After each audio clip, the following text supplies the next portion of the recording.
Hello friends, मैं हूं कुलदीप सिंह। दोस्तों, निर्भया के दोषी अब इस दुनिया में नहीं रहे हैं, लेकिन उनकी डेथ के पीछे एक सवाल जरूर खड़ा हुआ है कि क्या उन्हें 20 मार्च को फांसी दी गई थी या फिर उनमें से दो दोषियों की जेल के भीतर ही हत्या कर दी गई थी। और ये सवाल इसलिए भी खड़ा हुआ है क्योंकि 7 साल के दौरान उनके एडवोकेट रहे डॉक्टर AP सिंह ने इस बात की जानकारी दी है। उन्होंने जो स्टेटमेंट दिया है वो भी आगे आपको मैं सुनवाऊंगा। साथ में ही उन्होंने जो प्रूफ बताए हैं उनसे तो यही लगता है कि उनमें से दो दोषियों की हत्या की गई है जेल के भीतर ही। दोस्तों, AP सिंह ने जो स्टेटमेंट दिया है वो बात किसी भी मीडिया चैनल पर अभी तक नहीं बताई गई है, इसीलिए वो जानकारी आपको मैं दे रहा हूँ। क्योंकि एक पर्सन ने उनका इंटरव्यू लिया था, तो उस इंटरव्यू को किसी भी नेशनल लेवल के चैनल ने अभी तक नहीं बताया है और इसलिए वो जानकारी आगे आपको मैं दूंगा।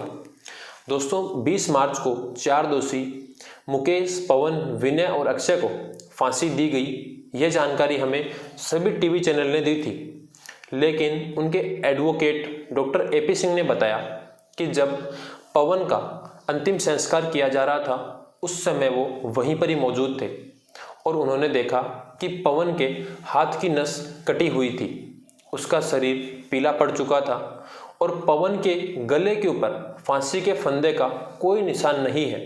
पवन की नसें कटी हुई थीं, पवन का शरीर पीला पड़ चुका था, पवन की गले में फांसी का फंदे का निशान नहीं था। अगर पवन को फांसी दी गई है तो पवन के गले पर रस्सी का निशान क्यों नहीं है?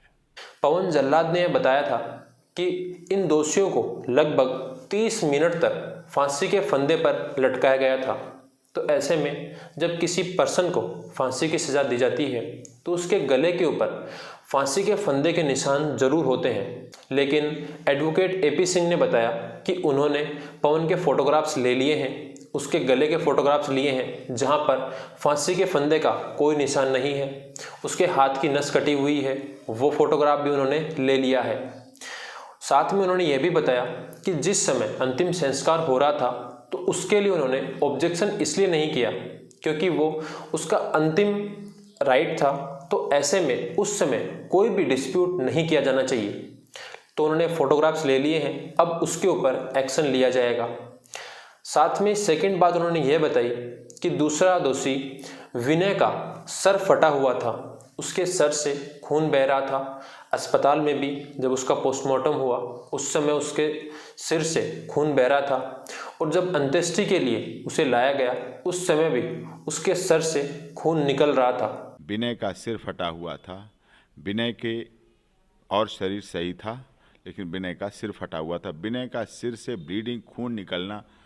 तो ऐसे में ये दोनों दोषियों की हत्या की गई है या फिर करवाई गई है या फिर जो भी कुछ हुआ है, लेकिन ये बात कंफर्म है कि उनको फांसी की सज़ा से पहले ही उनकी डेथ की जा चुकी थी। साथ में उन्होंने एक कंक्लूसिव प्रूफ ये बताया कि उस रात्रि को सबसे पहले हाई कोर्ट ने जब उनकी पिटीशन को खारिज कर दिया, उसके बाद में उन्होंने सुप्रीम कोर्ट के सामने पिटीशन लगाई थी। सुप्रीम कोर्ट के सामने लगभग 3:30 बजे तक उसके ऊपर सुनवाई हुई और 4 बजे सुप्रीम कोर्ट ने अपना आदेश सुना दिया था और उसमें उन्होंने कह दिया कि दोषियों को 1.5 घंटे बाद फांसी होनी है। और सीनियर एडवोकेट AP सिंह ने सॉलिसिटर जनरल ऑफ इंडिया के सामने जस्टिस R भानुमति से रिक्वेस्ट की कि अक्षय और पवन के पेरेंट्स की 10 मिनट के लिए मीटिंग करवा दी जाए, क्योंकि पवन के पेरेंट्स आज दिन में पहले सेशन कोर्ट थे, बाद में हाई कोर्ट और अब सुप्रीम कोर्ट है, तो ऐसे में उनकी मीटिंग नहीं हो पाई है, तो उनकी मीटिंग करवा दी जाए। जिसके ऊपर सॉलिसिटर जनरल ने तिहाड़ जेल अथॉरिटी से बात की, उन्होंने कहा कि पवन और अक्षय के पेरेंट्स की मीटिंग करवा दी जाए उनसे 5 या 10 मिनट के लिए ही। लेकिन जब बाद में पूछा गया तो इस बात की जानकारी हुई कि जेल अथॉरिटी ने उनकी मीटिंग ही नहीं करवाई थी। तो ऐसे में सीनियर एडवोकेट AP सिंह ने बताया कि यही हुआ होगा कि उससे पहले ही पवन का हाथ की नस काट दी गई होगी, कटवा ली गई होगी या फिर जो भी हुआ है, लेकिन पवन की डेथ हो चुकी थी और इसीलिए ही पवन की मीटिंग नहीं करवाई गई। 4, 4:15 बजे जब मैंने सॉलिसिटर जनरल के सामने कोर्ट में जस्टिस आर भानुमति से रिक्वेस्ट की कि अक्षय और इनको लास्ट मीटिंग करा दी जाए और पवन के परिवार।